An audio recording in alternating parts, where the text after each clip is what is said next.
Assalamualaikum warahmatullahi wabarakatuh. Halo teman-teman semuanya, kembali lagi bersama saya Ilmuwati Muhammad dengan NPM 022724110006. Pada video kali ini saya akan membahas topik yang sangat seru, yaitu peran Bank Indonesia setelah Otoritas Jasa Keuangan mulai beroperasi. Nah, teman-teman, sejak awal tahun 2010, sistem keuangan Indonesia mengalami transformasi lembaga yang sangat penting. Pemerintah menyadari bahwa mengatur sistem keuangan itu tidak cukup hanya dengan mengawasi bank saja, tapi juga perlu mengawasi seluruh lembaga keuangan non-bank seperti asuransi, kemudian perusahaan pembiayaan, kemudian pasar modal, fintech, dan dana pensiun, dan perusahaan pembiayaan konsumen, dan lain-lain. Nah, disinilah muncul kebutuhan akan lembaga baru, yaitu Otoritas Jasa Keuangan. OJK resmi beroperasi bertahap pada tahun 2011 dan mengambil alih seluruh pengawasan sektor perbankan pada 1 Januari 2014. Banyak orang saat itu bertanya, kalau OJK sudah mengawasi bank, lalu apa sih tugas dari Bank Indonesia? Pertanyaan ini wajar karena sebelum ada OJK, BI itu memegang dua fungsi utama, yaitu kebijakan moneter dan pengawasan perbankan. Setelah OJK beroperasi penuh, peran BI berubah signifikan. BI tidak lagi menjadi polisi bank, tetapi lebih fokus menjaga stabilitas ekonomi secara makro dan menstabilkan sistem pembayaran berjalan efektif. Nah, teman-teman, materi ini akan membahas perubahan peran BI secara mendalam, santai, namun tetap sistematis agar jelas untuk pemahaman mendasar sampai ke detail teknisnya. Yang pertama yaitu Bank Indonesia dari bank sentral full timer ke penjaga stabilitas sistemik. Nah, sebelum OJK, BI sebagai pengawas perbankan sebelum adanya OJK. Bank Indonesia pemegang kendali hampir total pada sektor keuangan berbasis perbankan. Jadi Bank Indonesia itu dia menetapkan kebijakan moneter, kemudian menjaga inflasi dan nilai tukar, mengatur suku bunga, menjaga sistem pembayaran, mengawasi perbankan secara langsung atau prudential supervision. Nah, kalau sebuah bank bermasalah, nasabah itu dirugikan, maka rasio kredit itu macet tinggi atau struktur modal tidak memadai. BI langsung menindak dengan sanksi administratif atau intervensi. Namun, tugas yang sangat luas ini mulai dirasakan kurang efisien ketika industri keuangan berkembang, terutama setelah krisis keuangan global tahun 1998 dan 2008. Ada kebutuhan pengawasan terintegrasi, bukan hanya bank, tapi juga lembaga keuangan non-bank yang produknya semakin kompleks. Nah, lahirnya OJK, pemisahan fungsi pengawasan. Nah, kenapa sih OJK itu dibentuk? Awalnya, pengawasan keuangan itu terpecah. Jadi bank Indonesia, pasar modal itu Bapepam atau Bapepam LK. Nah, lembaga keuangan non-bank itu Kementerian Keuangan. Model ini dianggap fragmented, menghasilkan celah regulasi, lamban dalam adaptasi inovasi, tidak sistematik saat terjadi krisis. Contohnya, banyak produk investasi non-bank yang sulit dikontrol karena bukan ranah BI. Fintech perkembangan tanpa pengawasan konsolidasi, sistem penilaian risiko, keuangan tidak terpadu. Maka OJK itu ditugaskan mengambil alih seluruh pengawasan jasa keuangan, menjaga perlindungan konsumen, mengharmonisasikan regulasi lintas sektor. Nah, hasilnya adalah model yang dikenal sebagai Twin Fix, yaitu BI fokus pada stabilitas makro dan sistem pembayaran, kemudian OJK itu fokus pada pengawasan mikro dan proteksi konsumen. Nah, dampak pemisahan fungsi, peran baru Bank Indonesia. Jadi, Bank Indonesia sebagai penjaga stabilitas moneter. Ini adalah fungsi inti dari BI yang tetap tidak berubah. BI menjaga kestabilan nilai rupiah yang terdiri dari 3 aspek penting. Yang pertama yaitu stabilitas harga. Jadi BI mengendalikan inflasi melalui instrumen suku bunga kebijakan atau BI rate. Nah, operasi pasar terbuka, giro, wajib minimum bank. Kemudian manajemen likuiditas. Kebijakan suku bunga bisa didorong oleh inflasi krisis global, harga komoditas, dan respon sektor keuangan. Misalnya saat inflasi naik atau rupiah tertekan, BI biasanya menaikkan suku bunga untuk mengurangi konsumsi kredit. Yang kedua yaitu stabilitas nilai tukar.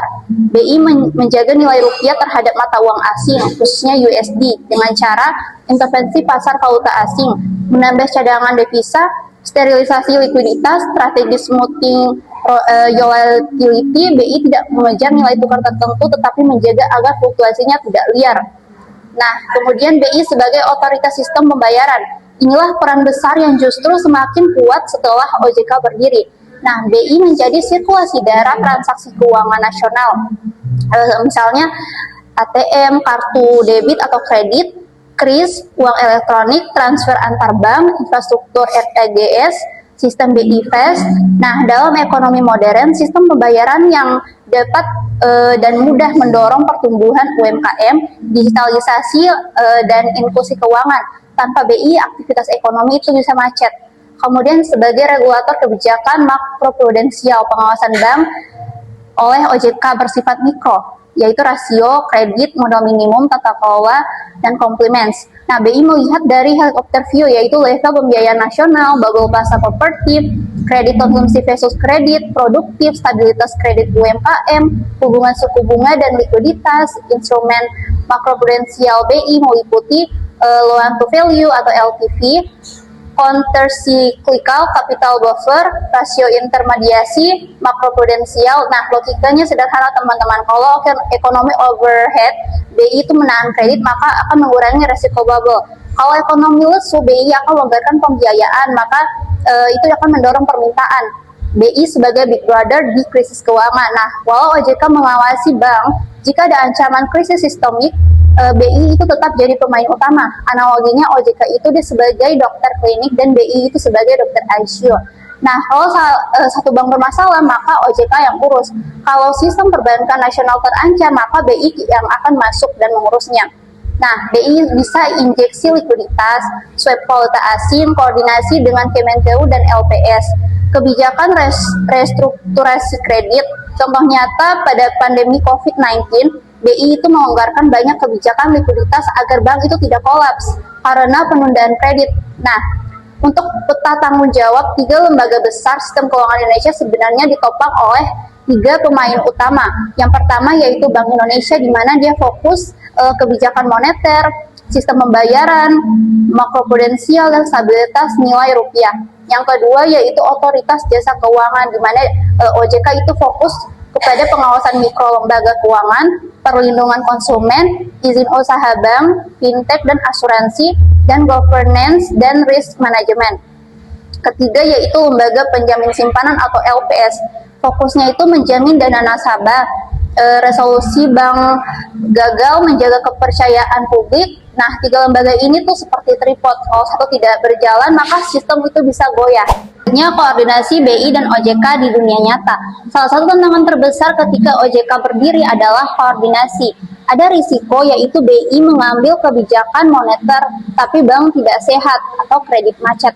Nah, OJK itu memperkuat kapital bank, tapi BI menahan suku bunga, maka terjadi kredit seret. Nah, regulasi tumpang tindih, makanya ada forum formal yang namanya yaitu Komite Stabilitas Sistem Keuangan atau KSSK.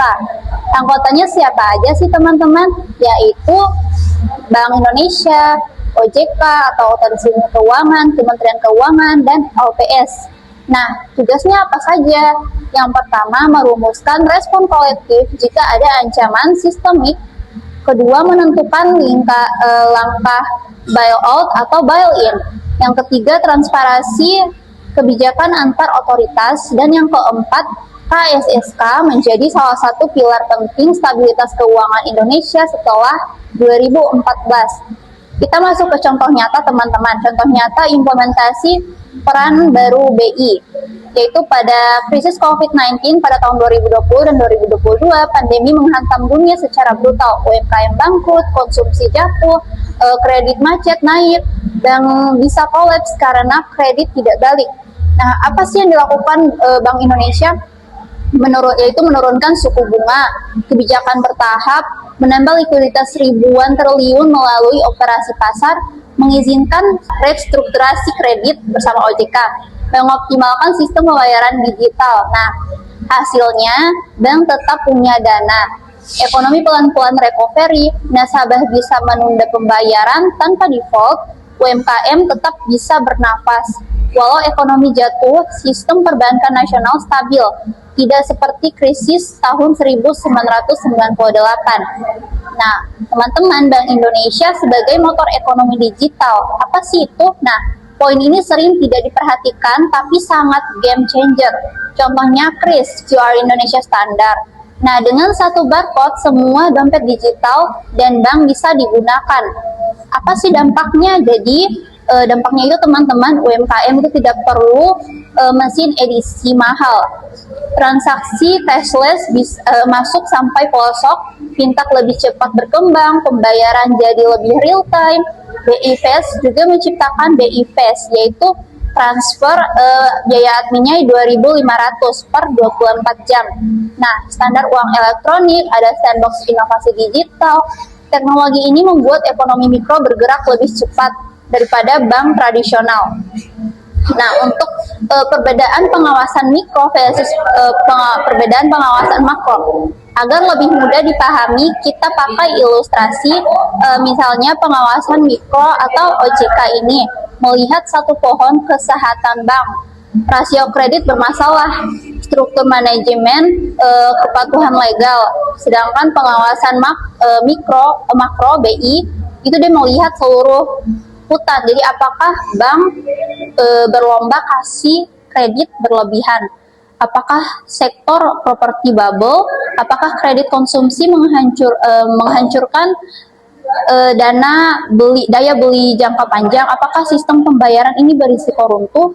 Nah, dua pendekatan ini harus seimbang. Jadi, jika mikro kuat tapi makro kacau, maka akan terjadi krisis finansial. Tetapi jika makro kuat tapi mikro buruk, maka nasabah dirugikan. Nah, peran BI terhadap UMKM.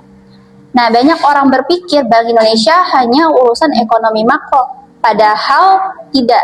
Jadi Bank Indonesia ini menyediakan bantuan inkubasi UMKM, kemudian pelatihan ekspor dan sertifikasi halal.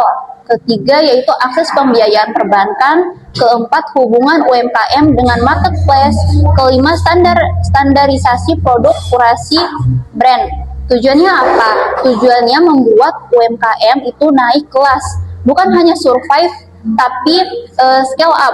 Jadi pandangan Bank Indonesia jelas, yaitu UMKM yang sehat memperkuat ekonomi real dan stabilitas moneter.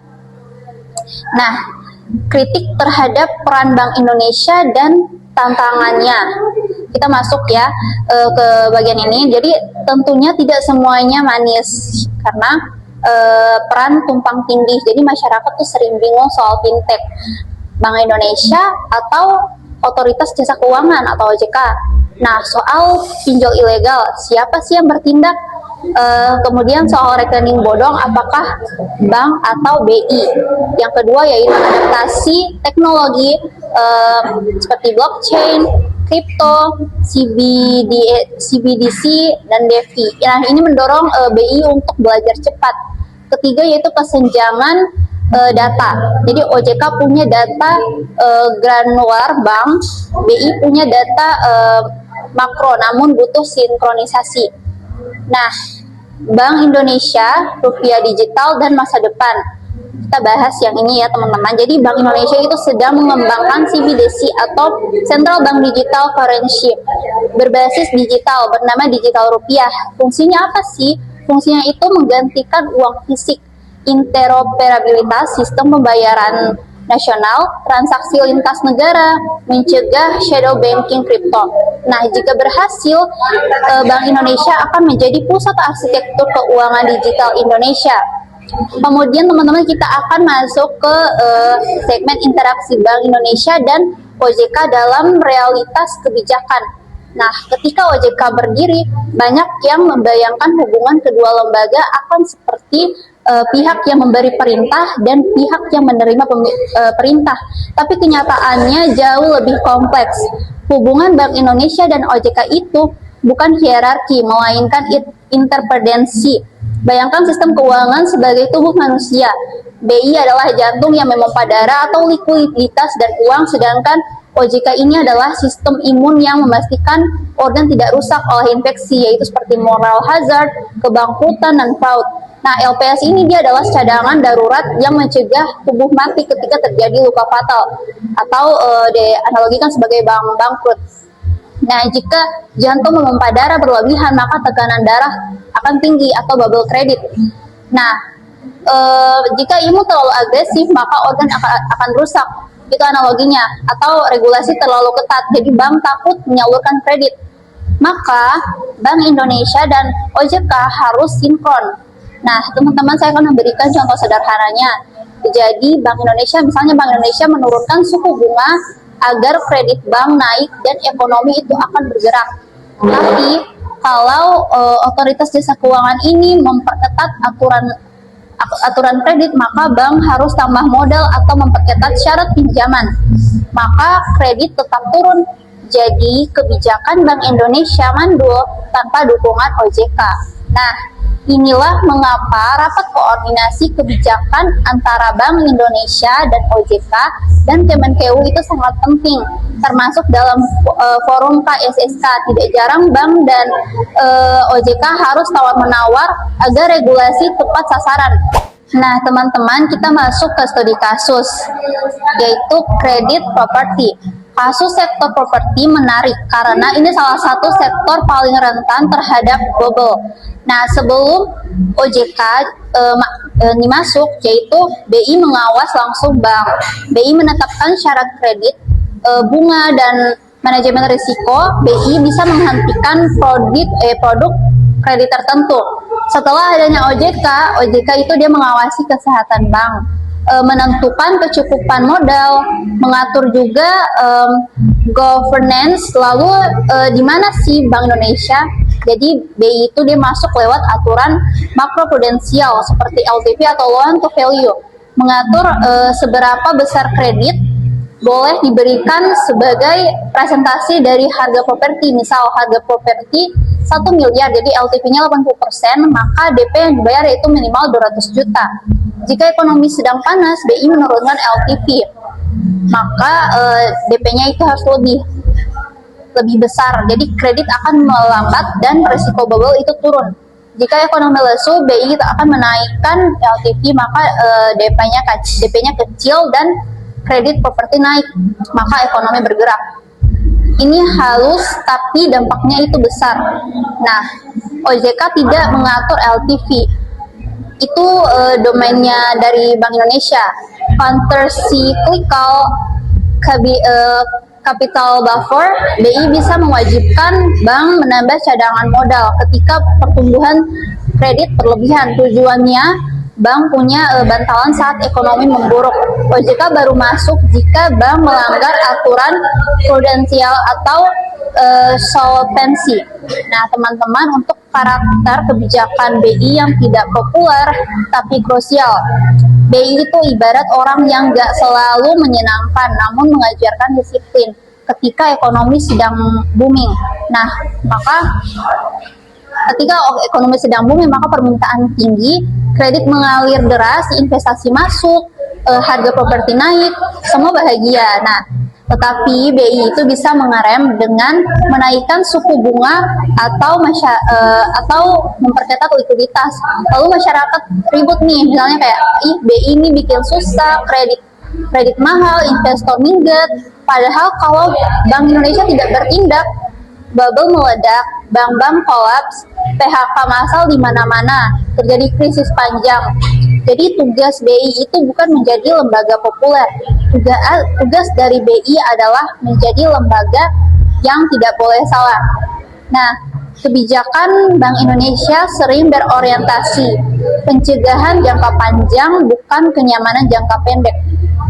Nah, teman-teman, selanjutnya saya akan membahas tentang perubahan peran BI dalam lanskap fintech sebelum fintech booming. Jadi sebelum fintech booming ini, ekonomi digital hanya soal kartu debit, ATM, atau transfer bank. Setelah tahun 2015 itu adanya e-wallet, kemudian pay letter, QR pembayaran, marketplace, kripto, crowdfunding, neobank, pinjol peer-to-peer. Jadi sistem pembayaran menjadi melebar. Nah, disinilah BI perlu beradaptasi.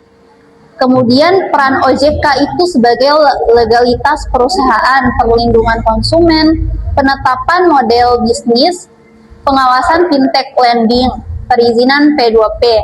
Nah, peran BI itu apa sih?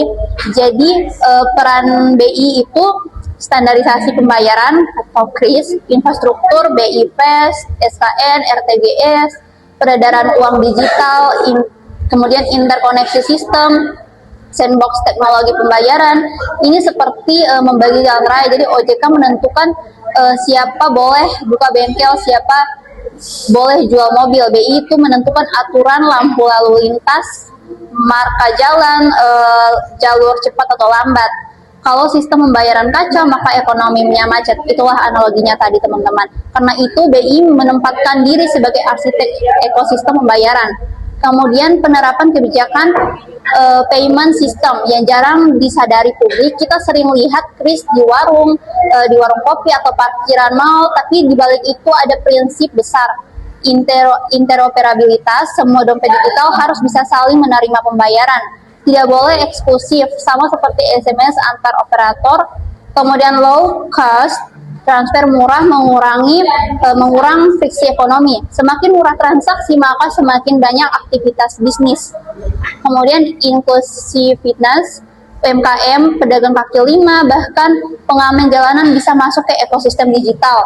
Jadi BI sadar Indonesia itu bukan negara dengan 100% bankable population.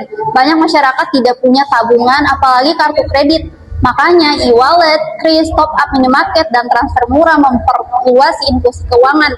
Nah, impact-nya apa? Yaitu produktivitas naik, pajak lebih transparan, data transaksi lebih akurat, fraud lebih mudah dideteksi. Semua ini adalah bagian dari peran BI modern yang jauh dari sekadar mengatur bunga bank. Nah, dari penjaga moneter ke nakoda stabilitas sistem keuangan. Nah, pasca OJK, tugas BI itu bergeser dari mikro ke makro. Tapi geser bukan berarti berkurang ya, justru berkembang ke arah yang lebih strategis. Bayangkan kalau ada ekonomi nasional seperti kapal besar, BI adalah nakodanya, navigasi.